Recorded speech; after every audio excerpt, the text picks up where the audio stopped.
Rompiendo las cadenas, autor Neil Anderson. En las páginas de este innovador libro, Neil Anderson revela: usted puede romper las cadenas que lo mantienen cautivo. Los hábitos dañinos, los pensamientos negativos y los sentimientos irracionales pueden conducir a un comportamiento pecaminoso y mantenerlo en esclavitud. Si se siente atrapado por alguna de estas cadenas, sepa que no está solo, puede liberarse. Neil Anderson ha traído esperanza a millones de personas que se enfrentan a ataques espirituales similares.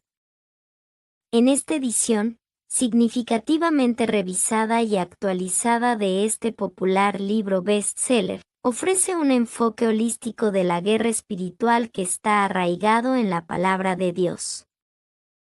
A medida que lea las historias de otros que se han visto envueltos en batallas espirituales, aprenderá los por qué y los cómo subyacentes a estos ataques, y descubrirá la verdad que libera a las personas en Jesús. No tienes que vivir como si estuvieras encadenado. Rompe con tus batallas espirituales y encuentra la libertad en Cristo en Rompiendo las Cadenas.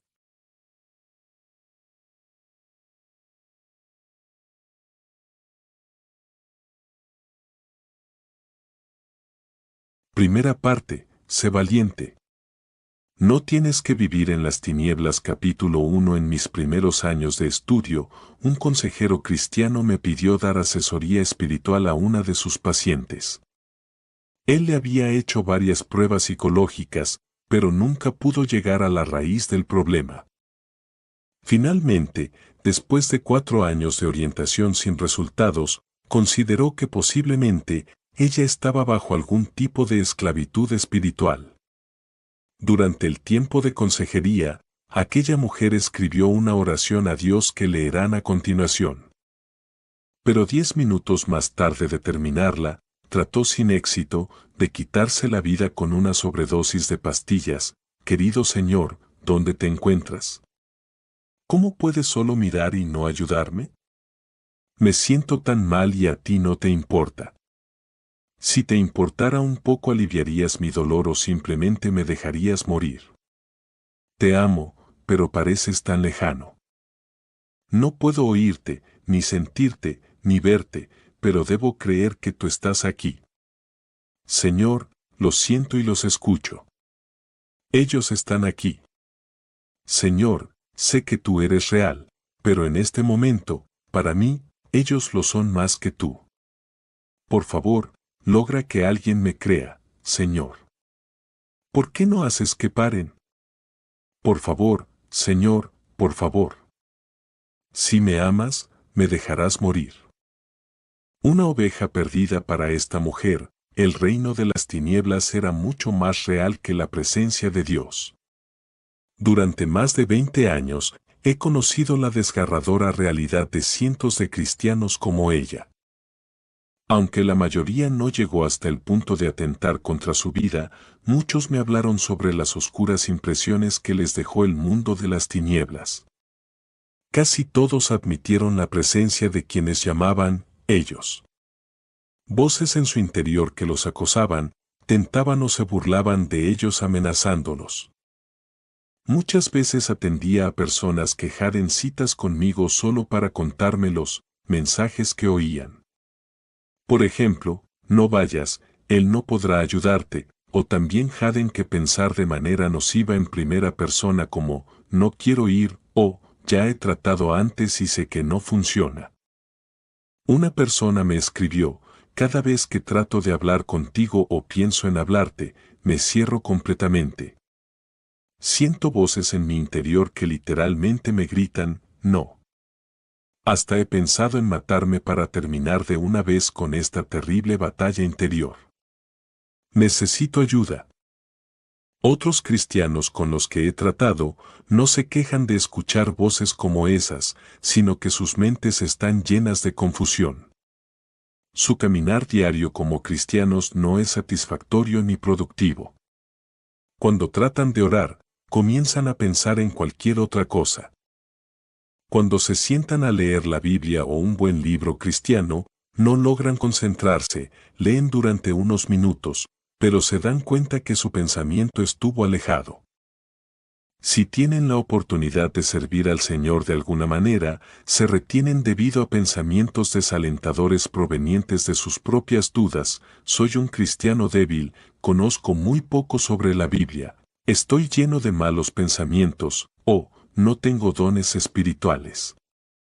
En lugar de sentirse victoriosos, productivos y llenos de alegría, caminan con dificultad por la vida. Andan bajo una nube y solo tratan de aferrarse hasta que Jesús venga. En parte, algo de esto se debe a una carencia de disciplina mental y debilidad ante la carne, pero también puede reflejar el engaño del enemigo. He visto sufrir a miles de personas bajo la presión de estos tormentos mentales. Errores comunes sobre la esclavitud. ¿De dónde provienen estas voces? ¿Cuál es la causa de toda esa confusión mental que atormenta tantas vidas? Una de las razones principales por la que tropecé y fallé tratando con personas esclavizadas durante mis primeros tiempos en el ministerio fue porque no tenía respuestas a esas preguntas. Tuve que moverme de mi visión humanista a la manera bíblica de ver las cosas y eso requirió el cambio de muchos paradigmas. Manejaba un número de conceptos equivocados sobre el mundo espiritual que debieron desaparecer. Posiblemente, estás luchando con algunos de los siguientes errores que logran mantener a los cristianos bajo oscuridad. 1. Los demonios estuvieron activos durante el tiempo que Cristo vivió en la tierra, pero ahora su actividad ha disminuido. Los cristianos que sostienen este concepto no enfrentan la realidad y no se ajustan a la palabra de Dios que dice, porque no tenemos lucha contra sangre y carne, sino contra principados, contra potestades, contra los gobernadores de las tinieblas de este siglo, contra huestes espirituales de maldad en las regiones celestiales. Efesios 6:12. Pablo detalla las piezas de la armadura espiritual, con las que el creyente cuenta para defenderse de los dardos de fuego del maligno. Efesios 6, 13-17. En 2 Corintios 10, 3-5, Pablo nuevamente especifica que los creyentes están sumidos en una batalla espiritual en contra de fuerzas que se oponen al conocimiento de Dios. Por lo tanto, si los poderes espirituales de las tinieblas no atacan a los creyentes, entonces ¿por qué Pablo nos alerta e insiste para que nos armemos contra ellos? Seguramente, la armadura de Dios es para los que creen, no para los que no creen. Los poderes y fuerzas sobre los que Pablo escribe en el siglo I, aún son evidentes en el siglo XXI. Todavía se realizan cultos y prácticas ocultas, somos testigos del surgimiento del movimiento de la nueva era. Sus prácticas no son diferentes a las mismas que se realizaban en los ritos espirituales mencionados en el Antiguo Testamento. Lo único que cambia el término medium por canalizador y el diablo por espíritu guía. El tema principal de la Biblia es el reino de Dios, pero para entenderlo debemos hacer contraste con el reino de las tinieblas. La batalla que se sostiene desde Génesis hasta Apocalipsis es entre esos dos reinos, entre Cristo y el Anticristo, entre el Espíritu de verdad y el Padre de mentiras, entre los profetas de Dios y los falsos profetas, entre el trigo, hijos del reino, y la cizaña, hijos del maligno. Ver Mateo 13:38. Por lo tanto, la lucha entre las fuerzas espirituales no es un fenómeno del siglo I y tampoco una opción para el cristiano de hoy. El reino de las tinieblas aún está presente y el diablo, como león rugiente, anda alrededor buscando a quien devorar. 1 Pedro 5:8. A la luz de esto, Pedro nos ordena, sed sobrios y velad. Resistid firmes en la fe, sabiendo que los mismos padecimientos se van cumpliendo en vuestros hermanos en todo el mundo. 1 Pedro 5, 8,9. Si tu visión actual del mundo no incluye el reino de las tinieblas, entonces toda la corrupción que Satanás ha depositado en ti y en el mundo entero deberá provenir de Dios o de ti mismo. 2.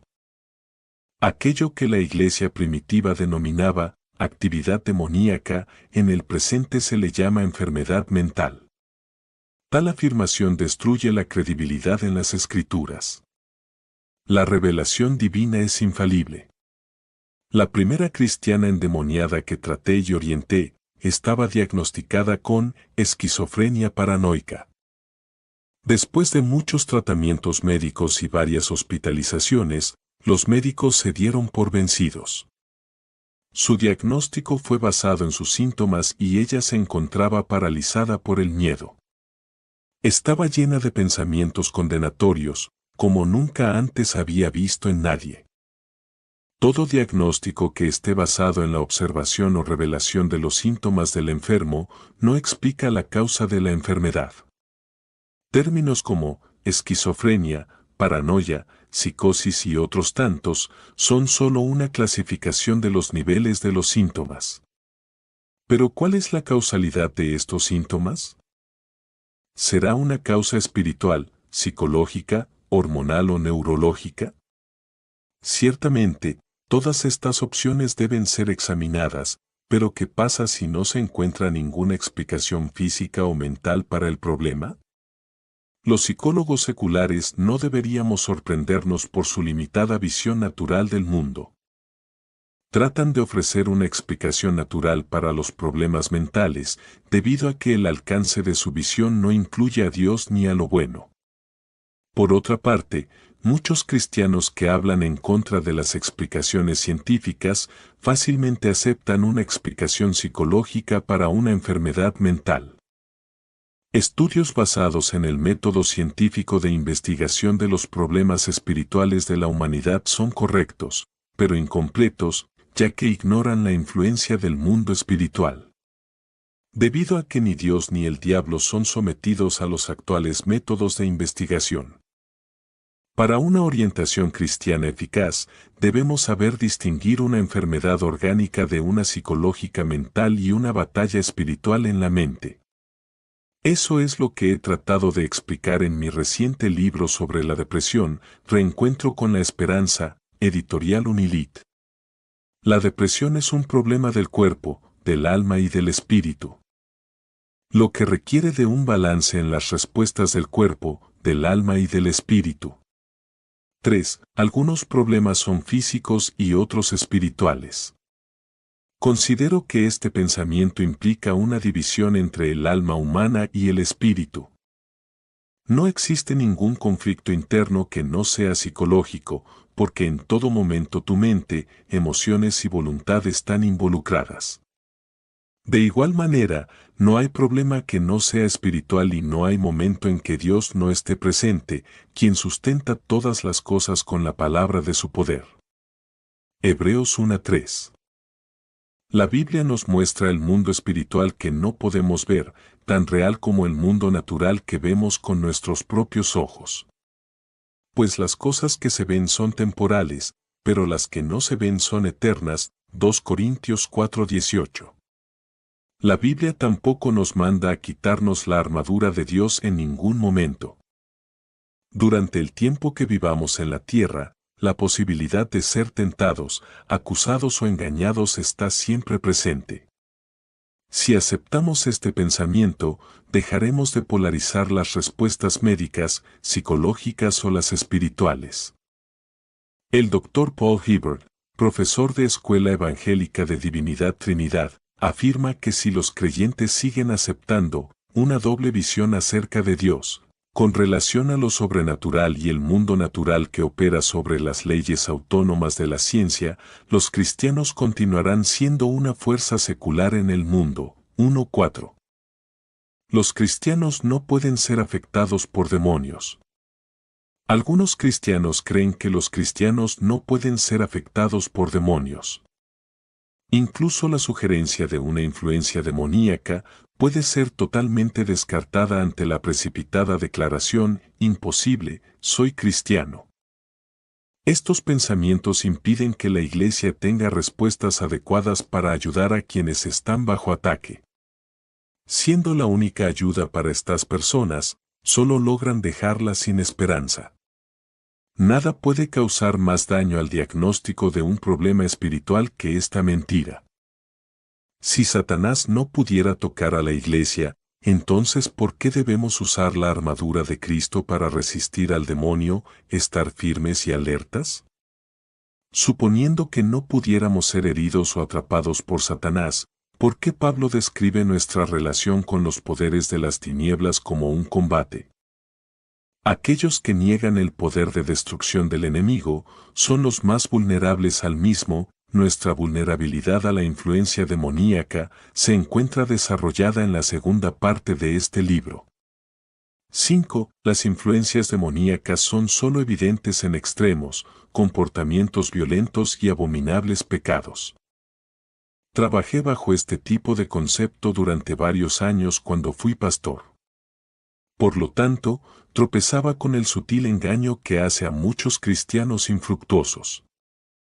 Aunque hoy existen algunos casos de endemoniados, como el llamado Legión en Lucas 8, la mayoría de los cristianos engañados llevan una vida relativamente normal, aunque con problemas personales e interpersonales y no encuentran una causa o solución para ellos.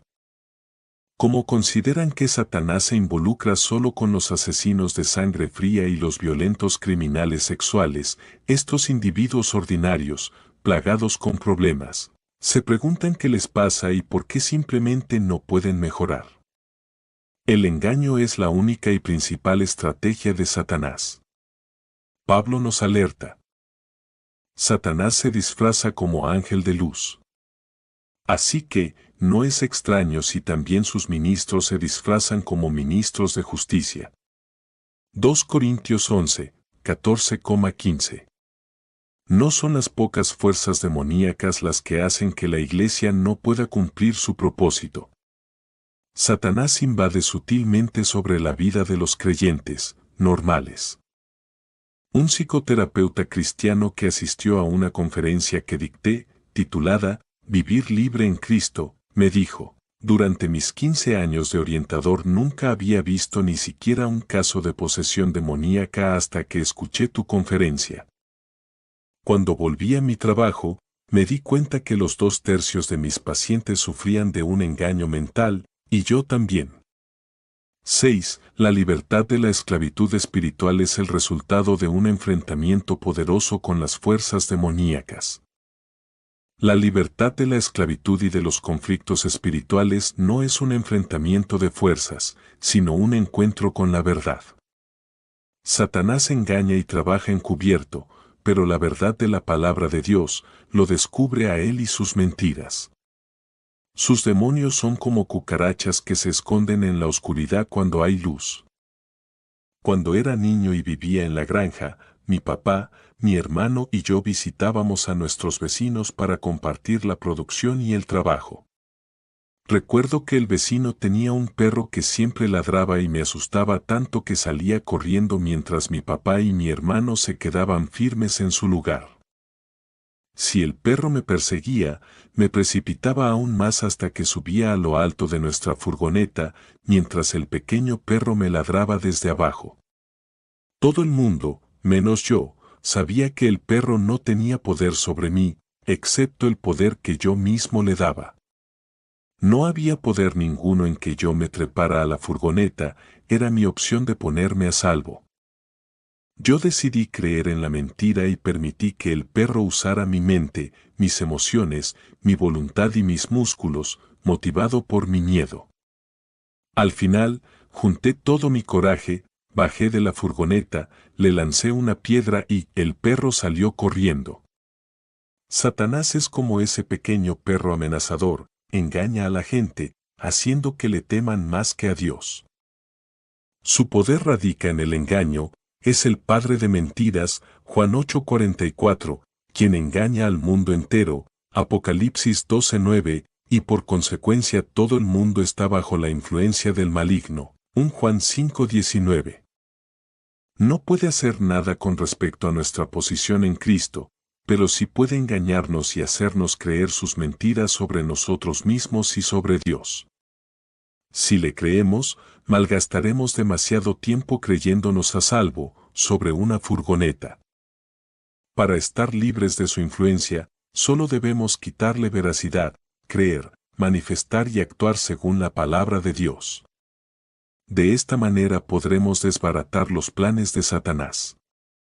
Todo este concepto tuvo efectos terribles en mi trabajo como consejero. Antes, cuando descubría una influencia demoníaca en alguien, en un momento determinado de la sesión, eso se convertía en un encuentro de poderes. Con este proceso, he visto pacientes en estado catatónico salir corriendo de la sala o de repente, desorientarse por completo. Mi primer acercamiento de autoridad sobre el demonio fue tratar que se delatara a sí mismo y luego le ordené irse. Por lo general, estas situaciones resultan traumáticas para el consejero. A pesar de que algo progresamos, la situación tuvo que repetirse en varias ocasiones. He aprendido de las Escrituras que la verdad es el agente liberador y lo he comprobado con éxito en cada sesión de consejería. Jesús es la verdad y el único que hace libre a los cautivos. El poder de los creyentes proviene del conocimiento y la elección de la verdad. Debemos seguir esta verdad, porque ya somos suficientemente poderosos en Cristo, ver Efesios 1, 18,19. La gente bajo esclavitud no es liberada por mi buen o mal desempeño como pastor o consejero, sino por lo que ellos eligen creer, confesar, renunciar y perdonar. Noten la lógica progresiva de las Escrituras, conoceréis la verdad y la verdad os hará libres, Juan 8:32. Soy el camino, y la verdad, y la vida. Juan 14:6.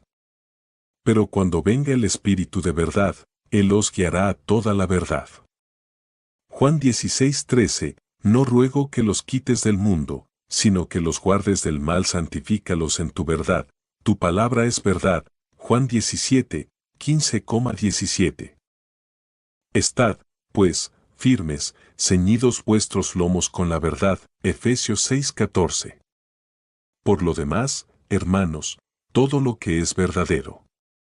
En esto pensad. Filipenses 4:8. Cuando Dios disciplina a la primera iglesia en Hechos 5, lo hizo de una forma terrible.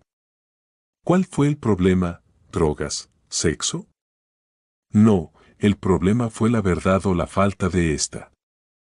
Pedro confronta a Ananías y Zafira.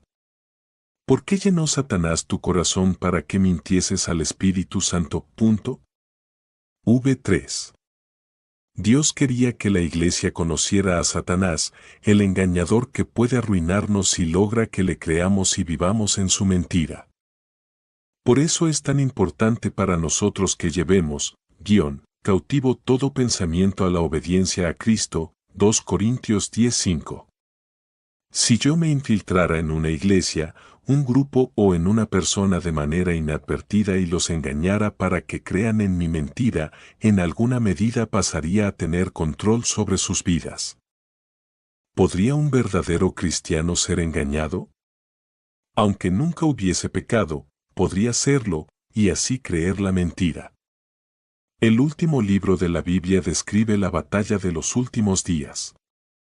No es un libro sobre familias destruidas, adicción sexual, abuso de drogas, crímenes o algún otro tipo de corrupción.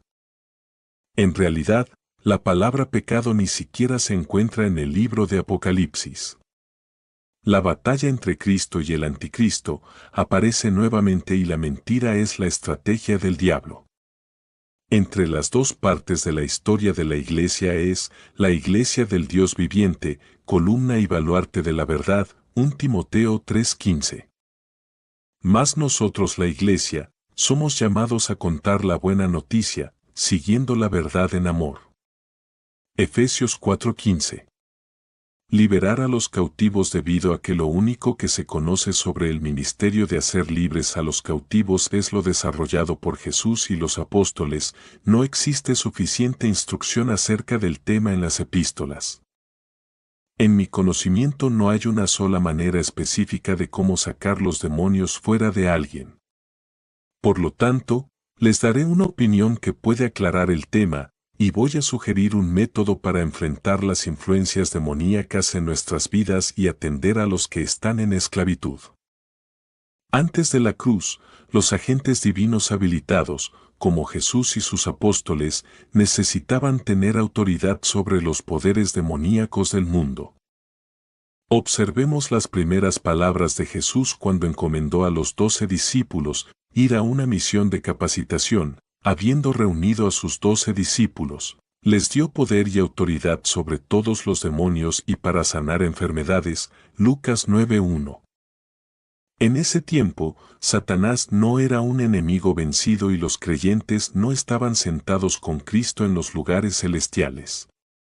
// pero lo ocurrido en la cruz y la resurrección fue el hecho radical que cambió la naturaleza de los conflictos espirituales para siempre. En primer lugar, la muerte y resurrección de Jesús fue el triunfo que despojó los principados y poderes del reino de las tinieblas, Colosenses 2:15.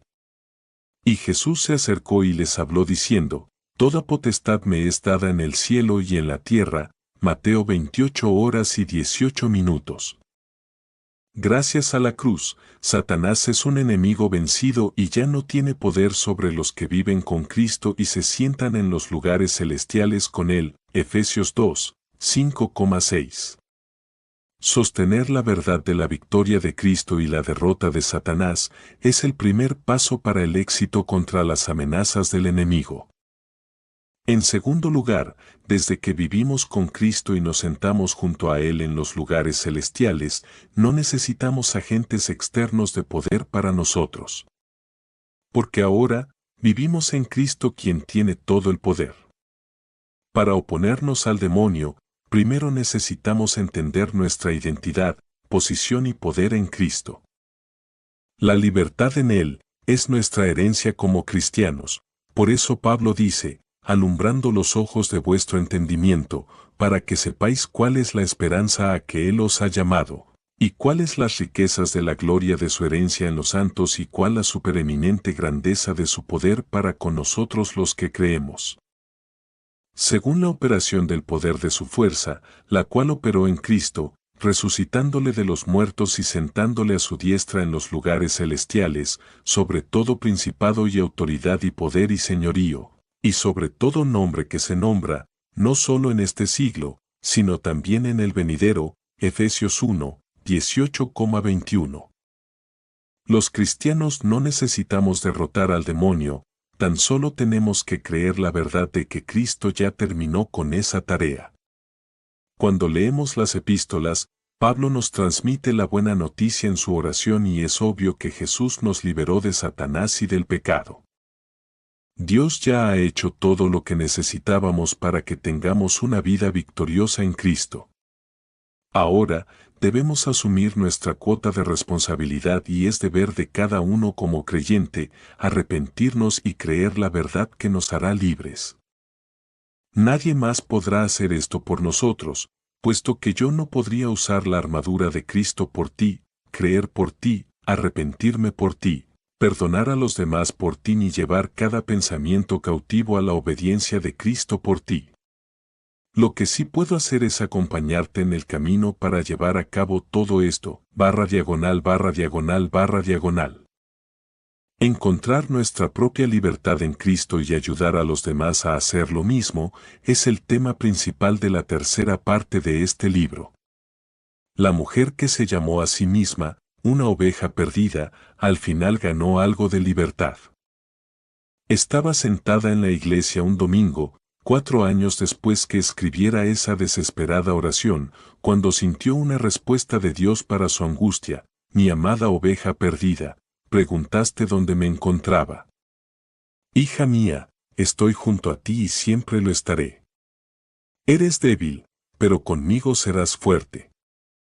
Te amo tanto que no podría dejarte morir y me encuentro tan cerca de ti que puedo sentir todo lo que sientes. Sé por lo que estás pasando y es por eso que yo te acompañaré. Ya te liberé, ahora es tu tarea estar firme. No necesitas una muerte física para que mis enemigos se vayan, solo necesitas ser crucificada conmigo para que yo viva en ti y tú vivas en mí. Te guiaré en el camino de la rectitud. Hija mía, yo te amo y nunca te abandonaré, porque tú eres realmente mía. Con amor, Dios. Encuentra tu camino en el mundo. Capítulo 2. Hace algunos años, hablé ante un grupo de universitarios de Estados Unidos y Canadá. Se habían distribuido volantes invitando a los estudiantes para asistir a conferencias sobre las influencias demoníacas en el mundo actual. El propósito del evento fue compartir la verdad de Cristo. Para mi sorpresa, cientos de estudiantes se inscribieron para ingresar al auditorio.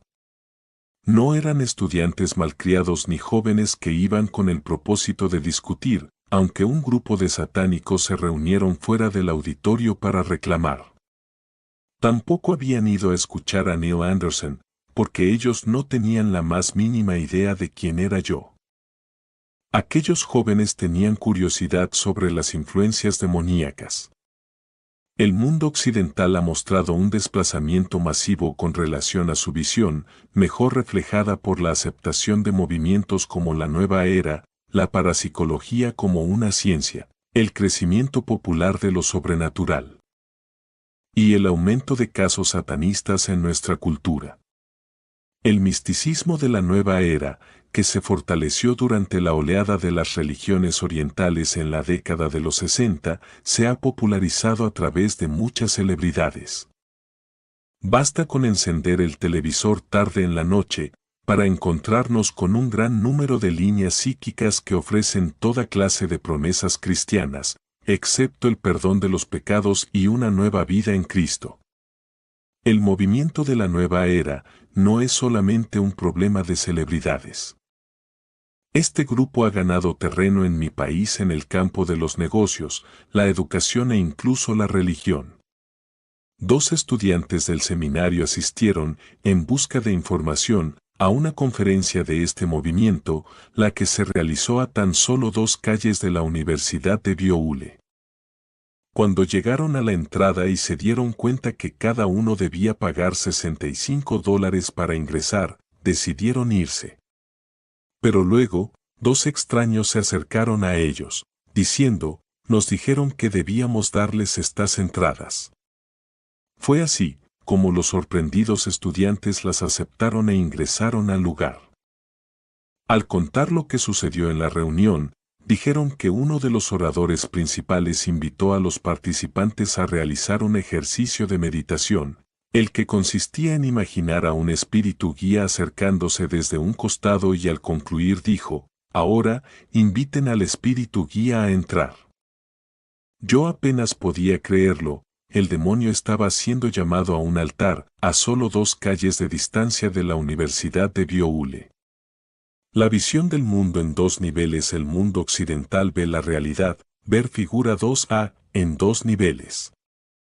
La parte superior es el mundo trascendental, donde están Dios, los espectros y los espíritus malignos, o sea, un mundo que comprende a la religión y el misticismo.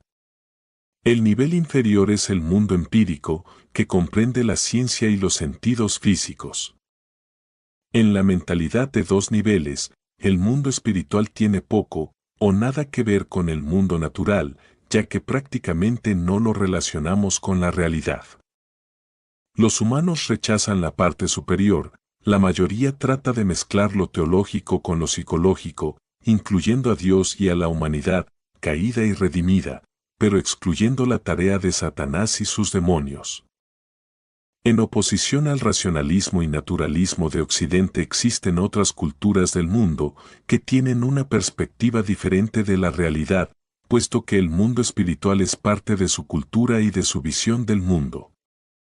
Las culturas animistas y espiritistas satisfacen a sus dioses con ofrendas de paz y rituales religiosos para mantener lejos a los espíritus malignos. En muchas naciones del tercer mundo, las